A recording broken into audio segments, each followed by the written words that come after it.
taxpayer dollars away in a money pit that our incarceration system has become, because it is for profit, because it is to ensure that there is slave labor available to produce license plates, to take DMV phone calls, and much, much more.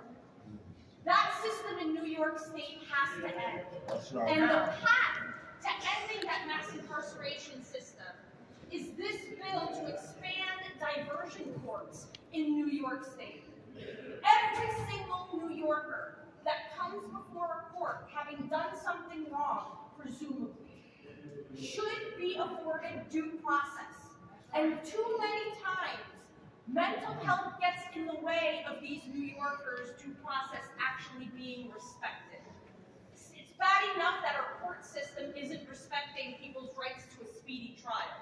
That's right, when I was at Rikers, I met people who were there for 3, 4, 5 years. I even ran into somebody I grew up with that I hadn't seen in years and was wondering where he had been. Turns out he was on Rikers Island for 3 years waiting for a trial, and he's still there waiting. It is a travesty what we do, because it's not keeping anybody safer. Do you guys feel safer? No! I don't feel safer because I know these folks are desperate to see a therapist, are desperate to get their medication that they've been denied, are desperate to actually have access to their family and the community that will support them to correct their mistakes, improve their behavior, and hopefully get on track to live a successful life that fulfills their potential. That is what we desire for each and every New Yorker. So I am very proud to reintroduce this bill for this session, our Treatment Not Jails bill with Assemblywoman Farris Forrest.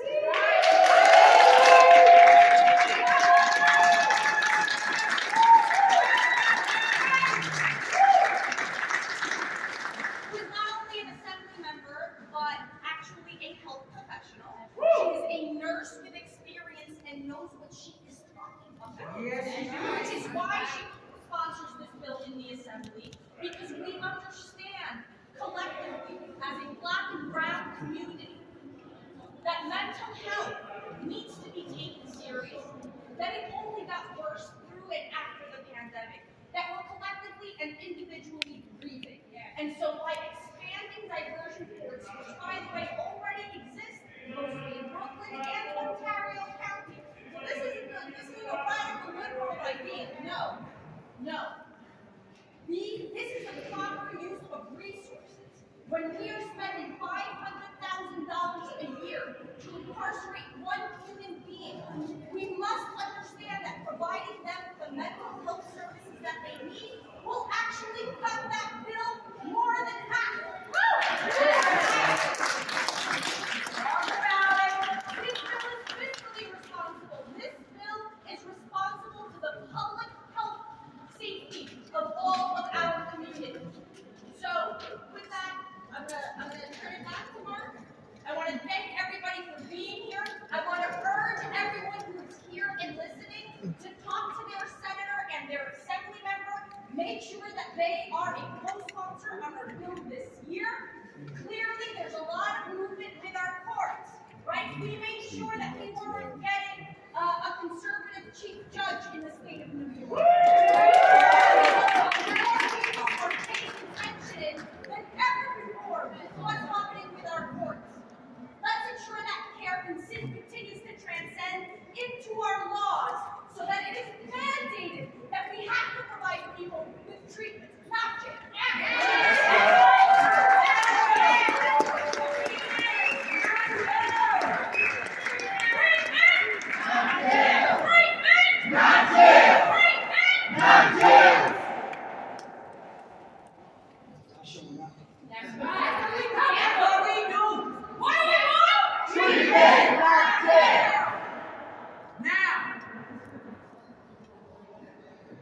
If anybody here knows a global scripture, you know that Moses didn't do everything by himself. He had somebody with him. He had Aaron. And we got Aaron with us.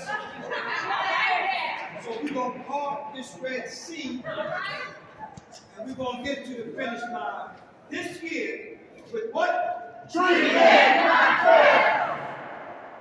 Next, we will hear from our beloved Assembly sponsor. Assemblywoman Farrell Souffrant Forrest is a nurse and a mother. I'm going to say that again. She's a nurse and a mother. Stands for what? A clinician. So she's in a better position to determine who needs treatment versus who needs to go to jail. So we're going to let her do her job. And we want the courts to allow the clinicians to make these decisions. Because you ain't going to go to a veterinarian if you got a human footprint. Unless you're in prison. Okay, unless you're in prison. Born and raised in the neighborhood, she now represents Crown Heights. Brooklyn in the house and right here. Brooklyn!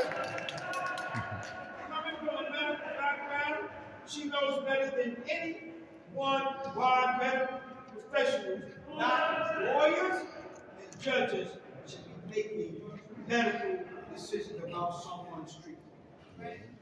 That's not how it's done right now. And that's why we need TNJ. So without further ado, I give you our second favorite. They said, "Rock and roll." Here we go.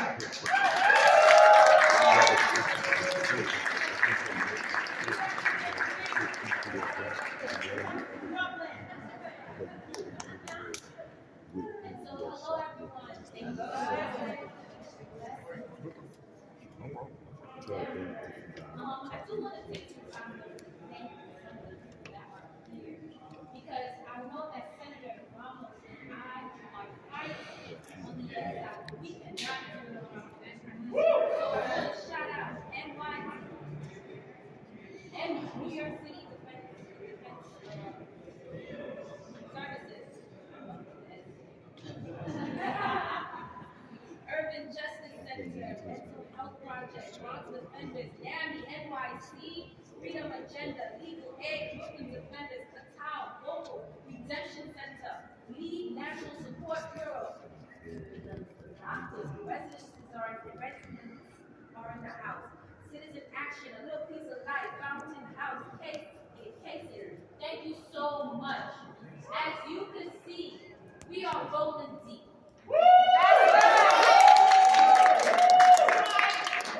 Because, along with Senator Ramos, we believe that we have the solution to our public safety problem. And that problem is treatment, not jail. Treatment, Not jail! And so we're saying that we need to pass treatment, not jail now. And we need it. We need it because ultimately, treatment, not jail is a very special bill. It's a bill that speaks exactly to what our communities are demanding and needing. They need safety. They need help. And they need to address the mental health crisis that's happening here and now every day in Brooklyn, in Queens, Bronx, Saratoga, Rochester. Buffalo. Thank you. Buffalo! We are fighting to pass this bill at the same time that we're having this deep, meaningful conversation about public safety, about crime, about mental health. There are some who say that public health, in terms of public safety, all we need is to lock them up. No way to keep it. But we know that that doesn't work. Don't work! Some people even say that we need to roll back on bail reform. No. We ain't going back. We did it last year, and guess what? We're still here. We still have the same problem. And so, the answer that some other of our colleagues say is to roll back some more. But we're here to say no. That's right. No. No. We have a solution, and that's treatment, not jail.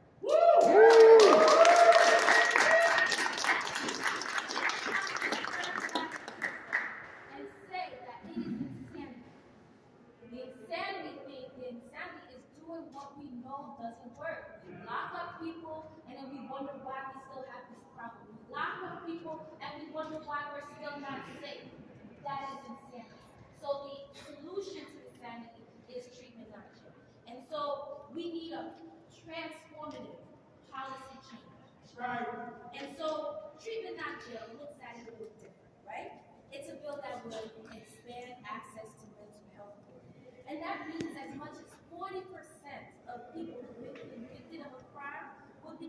eligible to make a decision to move forward with treatment if approved by a judge. And this would improve and expand our already mental health courts and the drug court system. But most importantly, it would create a massive expansion of our infrastructure to healthcare for the people who need it most.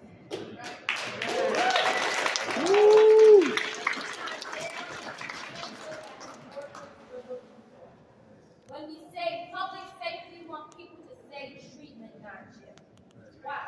Because we are saying that when we have somebody who is vulnerable at their most core, and they're acting in behaviors that put themselves and society at risk, it's not the time to punish them. Because like our sister said, mental health crisis is not a crime. Mental health illness is not a crime. And I'll tell you, as a nurse, if somebody has diabetes and you're not getting the medication that you need, what happens? You get worse. You lose a toe. You go down home, you go blind. Right?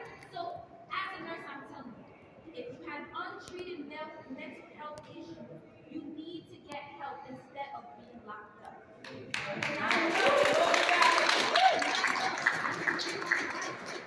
places like that, we are putting people who are vulnerable in the most inhumane conditions. That's right. And then when we lock them up in these conditions, we say, get better. How insane is that? That doesn't work, right? So, that equation doesn't make sense. And so I want you to ask yourself, do you know somebody with mental health? Yeah. Do you know somebody who's struggling with development? That's right. If you know somebody, then this bill is for you. That's right. This bill is for your family. This bill is for the community. This bill is for your neighbor, your brother, your sister, whoever. So right now, when we say this is the time, we are not asking for next session. We're saying right now is the time. Right now. Treatment not jail. Treatment not jail. Treatment not jail. Our next speaker, Helen Skipper. See, her and I have a lot in common. Skip, also known as Helen Skipper, she preferred to be called Skip, is a pioneer survivor and T&J coalition member like myself. She spent decades cycling in and out of jails and prisons because of her untreated substance use. She was living with a substance use issue. There was no disorder. It was an issue. We want to get rid of this. Once she finally got the treatment that she needed, she did what most people who get treatment when they need it. They gotta get better. That's right. Right. And I just heard Assemblywoman Woman Safran say they're not going where? Back. We don't go back. She enrolled in college. She became a New York State certified peer specialist and recovery coach and founded her own peer-run organization.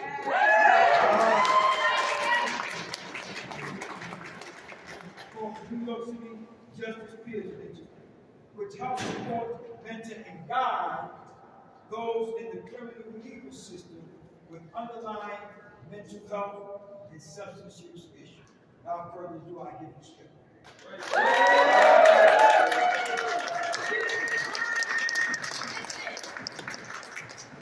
I'm a little bigger than this. I can't bend down this big. It's small. But I want to give it up to those of us who are directly impacted by the criminal justice system. I always say directly impacted. I didn't leave yesterday. I left a couple of years ago because I'm just a day over 18 and nobody laughed. When you are directly impacted by the criminal justice system, this is something that never leaves. It will always be on me, no matter what I do. Today, I am the executive director of the New York City Justice Here, I help other people who are directly impacted. I am building a new workforce. I am building a new certification of justice here. But I'm not here to talk about that today. I'm here to talk about what happened to me. I'm here to talk about what should have happened to me. And then maybe I wouldn't be here speaking to you. Maybe I'd be a public defender. Maybe, and I'm gonna think big. I'd be at AUSA. Okay. So before I was an executive director, I was just scared. I was directly impacted, and I already told you about how when you directly impacted that stage, it never leaves. So we're here today to demand, not beg, not plead, not ask. My name is Skip, and I'm very unapologetic about who I am and where I've been. So what I want to throw at you is a number. 25. Y'all know what that signifies to me? 25 years I've been in the Albany criminal justice system, suffering from drug addiction, from an unchecked mental illness, homeless. 25 years I went in and out. I was on the hamster wheel of recidivism. They never gave me a program. They denied me repeatedly. And I kept going in. And every time I went in homeless, addicted to drugs, suffering from a mental illness, they always told me no. My criminality was caused by my drug addiction. My drug addiction was me medicating myself with illegal street drugs because I knew something was wrong. I just didn't know what it was. I knew something was wrong, but I knew I got that wrong when I got high. And when I got high, I lost all sense of myself. I lost my house. I lost my family. And I would go into jail. And jail would release me back to the streets, to a homeless shelter. And then the story would start over and over again. And they never once offered me a program. And when they tried to offer me a program, they would tell me no. Because I got too many felonies, or I got too many misdemeanors, or I got too many failure to appear, I got too many bench warrants. But guess what? If the God smiled on me and they let me go on I am a drug addict. You really think I'm coming back to court? Really? You are not offering me services. No, I'm not coming back to court. Let's be real. I'm gonna do what a drug addict does. I'm gonna skipping butt down the stairs and go see who's selling something.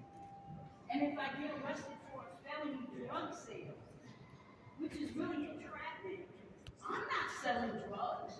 I'm the foolish one that's gonna run up to an undercover and say, "Oh, you looking to buy something? I know where they're selling. Will you buy me one?" And because I pointed out the drug dealers, when they get arrested, I get arrested. And then now I have to felony drug sale, so now I'm going upstairs. And then the cycle happens over and over again. So I did that for 25 years. I started going to jail when I was 17. I grew up on Rikers Alley. When I started going to jail, they were just building those things. Now we're tearing it down. Now we're tearing it down. I'm part of that movement. But I say all of this to say what treatment not jail does is everything that they denied me after 25 years that they kept denying me. If we pass this, there is someone like me. There's more than one. There's plenty of some. If we pass this bill, that little girl that looks something like me, you know, that young man that got that spitaliciousness like me, but was caught up, will have a chance for treatment, will have a chance to succeed. Because if they hadn't given me this, let's be real, I might not be sleeping before me. I might have been to college when I should have been to college. And I might be something mundane. I might have been a doctor, lawyer, engineer. Instead, it took me so long that I'm just now graduating from college. Congratulations!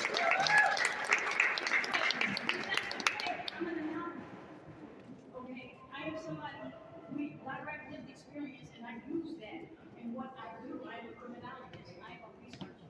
And when I enter into my master's PhD program in law, I do that on the base of my lived experience.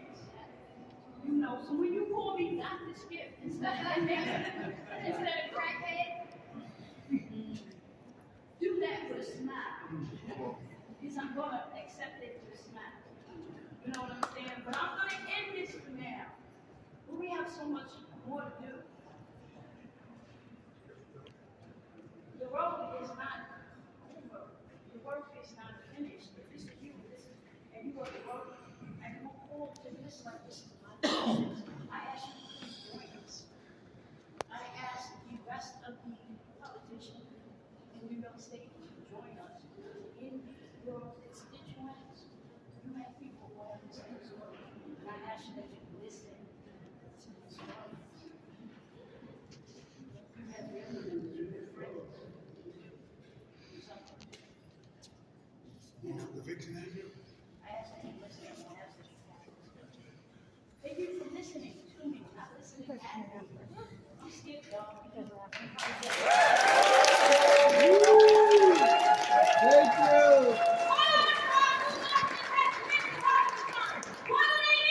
Treatment not jail. Treatment not jail.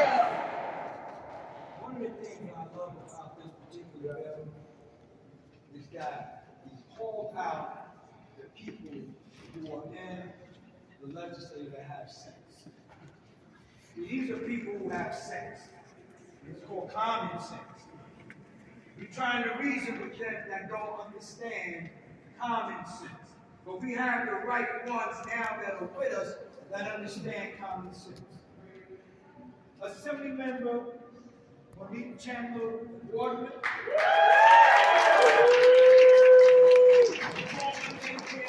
Operator and community activist.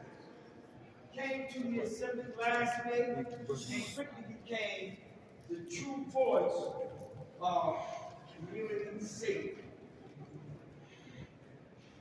Say that again. She quickly became the true voice of community safety, calling for more investment in virus interruption programs and, of course, treatment, not jail. Someone who makes sense, I now give you some category.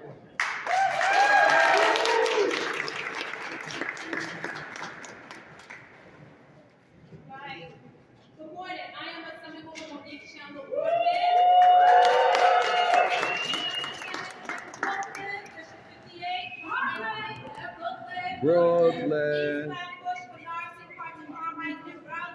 As an advocate for over 20 years, Brownsville. when it comes to public health, especially mental health and public safety, I made a promise to my constituents here with me today and my family to ensure we pass common sense legislation.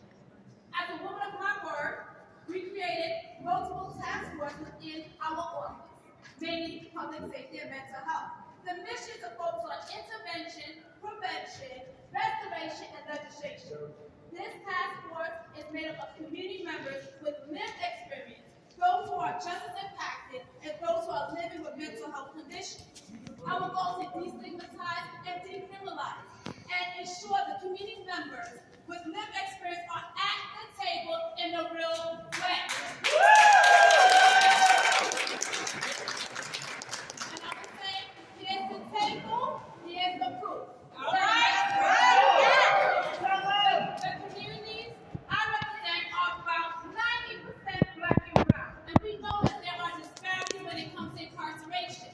We know that individuals with mental health conditions are being criminalized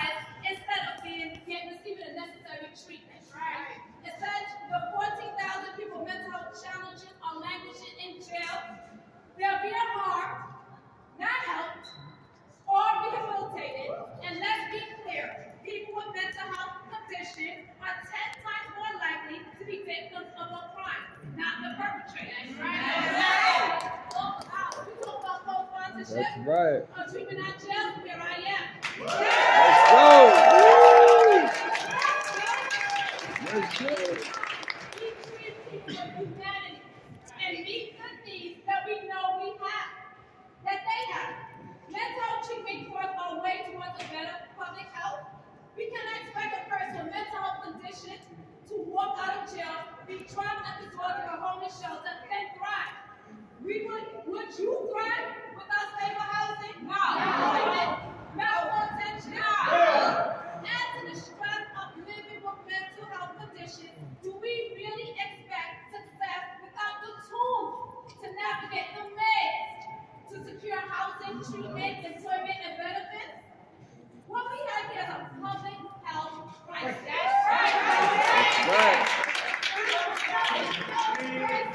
That must be fixed. I'm a woman of prayer, and I know I will be judged by the way I treat other human beings. Come on now. Actually, these human beings are your sisters, are your brothers, are your neighbors, or even you. That's right. She said. And no matter what or who you believe in, you will be judged by the same. Let's pass treatment, not jail. That's right. I want to thank all the advocates. I want to thank Pam and Christina, our advocates from our district that comes out here every week to advocate. I want to thank the leadership here with Senator Ramos and my colleague, Assemblywoman Surprise, for the leadership on this bill. I am Assemblywoman Monique Chandler Waterman. I am a mother of four. I'm a wife married over 21 years. I am a sister. I am a human being. And I am here for you. Yeah, let's go. Woo! All right. Treatment not jail. Treatment not jail. Treatment not jail.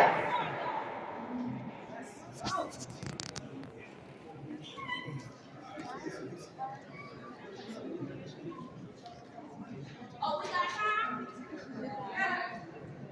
Over 50% of the people in Rikers Island have a mental health concern. What do they need? Treatment not jail. 86% of the women held in Rikers right now have a mental health concern. What do they need? Treatment not jail. Rochester needs. Treatment not jail. Hospital needs. Treatment not jail. Syracuse needs. Treatment not jail. Woo! Glad y'all fired up because you're firing me up too. All right. We have Assembly Member J.G.R. They will start there. And I want to tell you what those initials stand for. See, they stand for Jessica Gonzalez Rojas. Yeah. The best politicians are known by their initials. So all I need to say is JGR is here in the house. Woo! 34th District in Queens. Let's give it up for JGR.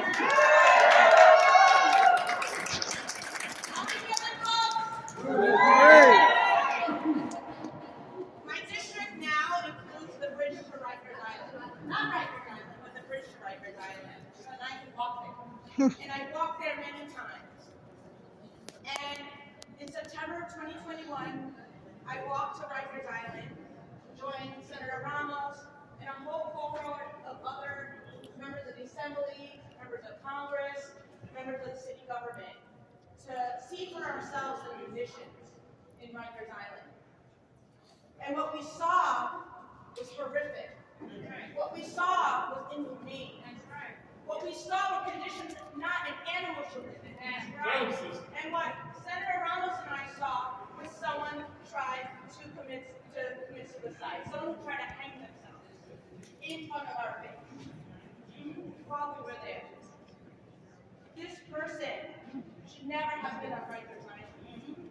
This person should never have been incarcerated. This person needed treatment, not jail.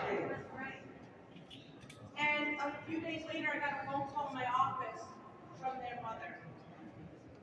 And she said, "You saved my son's life." Why? Because we screamed, because we shouted for help, because we knew this young man was crying for help, because he saw people with power in the facility and was crying for help. And I cried with his mother, and I went back to Rikers Island, and I looked for him, to check in on him. And I told him, he scared us. And I said, know this, I don't know what you did, I don't know why you're here, but your life matters. Your life matters. So this is why we need treatment, not jail. Because every single person's life matters. And they deserve the treatment to deal with the conditions that they're facing, to create better lives for themselves and their families. So their mother doesn't have to see on the news, us on TV, telling the story of witnessing their son trying to take their life. So this feels personal, right? There's so many here, people who have been impacted, whose families have been impacted, who have seen the horrors of places like Rikers Island, and how rehabilitation does not happen. We need this bill. Thank you, Senator Ramos. Thank you, Assemblymember Harrison from Forest, and thank you for everyone who's standing here. But most importantly, thank you all. Thank you. Because you need to raise this alarm. Because, as the Assemblymember said, this is a public health crisis, and we need to deal with it with public health solutions. Thank you so much. Thank you. Woo! Thank you. What we say to all people? Treatment, not jail. Albany don't believe you. Treatment, not jail. The government does not believe you. Treatment, not jail. Treatment. Not jail. No, we don't keep going.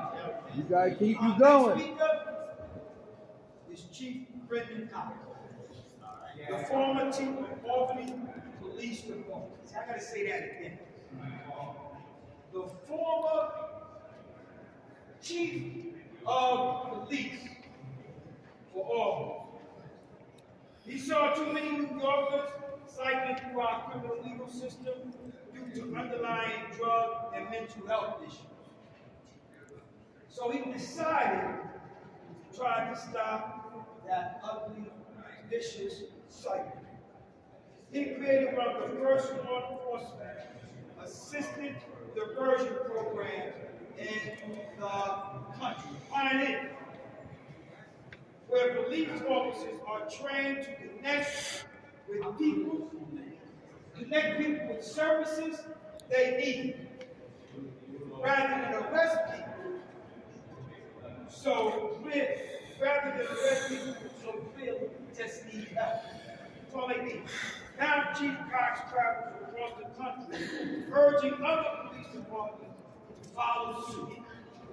He is the director of policing strategies at the Lead National Support Group. Without further ado, y'all give it up to the Chief of Police.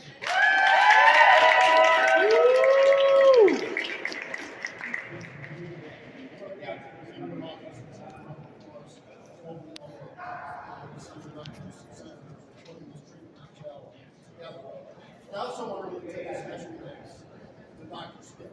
And I really want to talk about the fact that we need to listen to people that have been negatively impacted by our system. I want to really hone in on that, negatively impacted. We have fought for too many years that we can punish our way out of mental illness. That we can punish our way out of substance use issues, right? Now we can just take we can just take people, we can put them in a jail cell, and that is somehow going to solve all of our issues. That is somehow going to increase public safety. That is somehow going to solve poverty. That is somehow going to solve trauma. And that somehow that's going to make our streets safer. That's going to make our schools better. That's going to make our communities better. And we've decided that we're not going to listen to the community. We're not going to listen to the people that we put handcuffs on. And let me be honest, let me be straight. I was a cop in 1994 at the height of the war on drugs. And I'm not going to tell everybody here that I didn't put handcuffs on people, and that I might not have been that cop if you were in Albany, not Brooklyn, putting those handcuffs on you and putting you in jail. Because I did that. And I know now, from listening to people like Skip, that that was not the solution. That's right. That's So right. all that did was add the solution is to find ways to get people harm reduction services. Yes. To get people services like mental health treatment, substance use treatment, housing, basic needs. Okay. How can we expect people to be able to do well if they can't even put food on their table? We can't. How can we expect folks with a mental illness to do well if they can't afford to get medication, if they can't get to a doctor, if they can't get transportation, if they get discriminated at their doctor? How can we expect that? If they get discriminated by their doctor, we can't expect them to get one. That can't happen. So we need more access for help for individuals that need that help. Not just the privileged, not just people that can get that access, not just that people that can get their kids to that access. I can get my kids the help they need. Okay. Not everybody can. That's right. So we need to get more access for police officers to understand that when they come across somebody who's suffering from a substance use issue, a mental health issue, and that's at the root cause of the issue that's going on, that they can divert them away from the criminal legal system.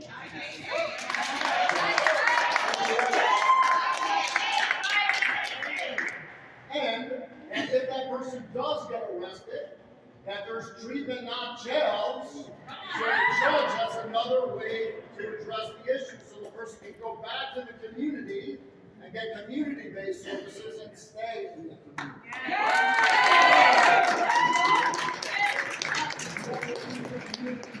That's right. Not keeping people away from their families, away from their loved ones, away from their support system. That will not keep them safe. We need to do more of that. That is what will keep people safe. So I'm sure it's not on the back of everybody's mind about police reform right now, right? Yes. And about changing police culture, right? Yes. Well, I'm going to take it a step further. We need to change the culture of the criminal justice system. Yes.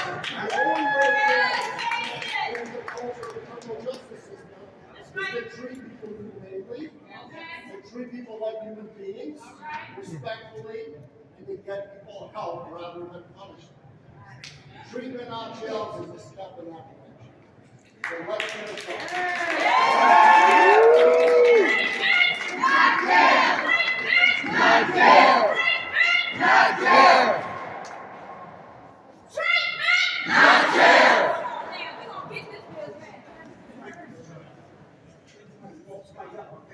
Oh, that's all right. Treatment! Not jail!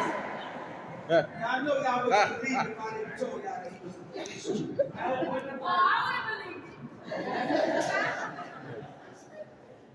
So these are the folks that we have that are supporting this bill, and I'll need to tell you that every single one of them make sense. Not only they make S-E-N-S-E, they also make C-E-N-T-S. Okay. For 500,000 plus to house one person in Rikers Island, see, that don't make S-E-N-S-E. But it makes sense for some people. We need to divert those cents back into. Come on. Yeah, talk to him. Our next speaker Talk to him. is a doctor. His name is Dr. Shane Sober. Dr. Sober is an emergency room doctor in Brooklyn. And I need to tell you, because I worked in the emergency room in several hospitals in Brooklyn. And what you see coming in over and over and over is the same people with the same policy and the same issue. And after they come from there, their ultimate step is in the prison. People tell you, Tim tell you that we have to stop criminalizing people with substance use and mental health issues. These are medical conditions. Just like a broken arm or a staph infection. These conditions need treatment and care, not jail and prison. everybody. My name is Dr. Shane Solder. I'm a resident physician in Brooklyn, as you mentioned, and I'm a opinion intern resident at CIU. And I stand united with all the advocates here today, calling for the swift passage of treatment, not jails. We know very well that we're facing a mental health crisis. As a doctor, I see the human impact of this crisis every day, in the emergency department, in wards, and in my own clinic. We're failing to fund our vital community infrastructure. Every time our budgets are cut for healthcare, education, or housing, our community has less access to the resources they need to live a healthy life. This lack of support can only lead to an increase in poorly controlled mental health diseases, leaving those people already suffering from mental illness being pushed to the edge of our societies, including out on the streets. Yet, instead of responding to those in need of support, we respond with our judicial system. Rikers currently holds more people with mental illness than any psychiatric hospital in the United States. Incarceration not only worsens mental health illness, it creates diseases due to exposure to drugs, destabilization, dehumanization, trauma, and isolation from our community supports. Whether or not someone enters jail with or without mental health disease, we know that people are coming out worse. I recently had a patient who had been in prison for 25 years, and when he was released, he had poorly controlled bipolar disorder. He was unable to find stable housing or regular treatment for his diabetes, which required both insulin and routine blood sugar checks. He had already had one infection of his pinky that had left him with an amputation and a skin graft that had healed poorly because of poorly controlled diabetes. And when I met him, he developed a lymph-threatening infection of his foot as a result of his uncontrolled diabetes, the difficulty of administering insulin while you're on the streets, and then he ended up having to go to the operating room to remove the infected dead tissue of his foot. Like my patient, when people with mental health issues are released from jail, they must deal with the stigma of conviction, which leads to barriers to employment and stable housing.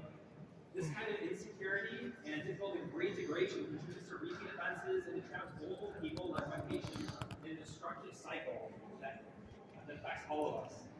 Mental health diseases must be treated like any other medical disease. We need to support people in need, not criminalize them. This does not need to be the status quo. Judicial diversion to treatment is proven to reduce recidivism by half. Treatment, not jails, expands existing laws to give all New Yorkers who qualify access to treatment court. It evolves practices under existing laws to enable treatment experts, instead of lawyers, to make recommendations as to whether someone can participate and what their treatment plan should be. It follows the science and best practices in administering treatment, including harm reduction principles, rather than punishing multiple people in jail. 1 in 5 New Yorkers live with mental health issues, and more than 1 in 3 New Yorkers have sought mental health treatment or know someone who has. We want to improve public health and safety and need care, not incarceration. It's our moral imperative to safeguard our community and collective well-being. Treatment, not jails, is the right prescription for me.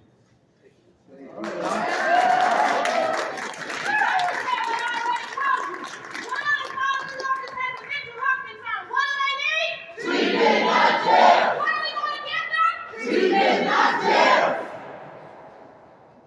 Woo! Next. We'll come to you, Dr. Jackson. But yeah, that's what I'm telling you. You're right. You're in the hospital. Right? In the hospital. AM Designate representing Rochester came to the office right around the time that TNJ was launching in November 2020.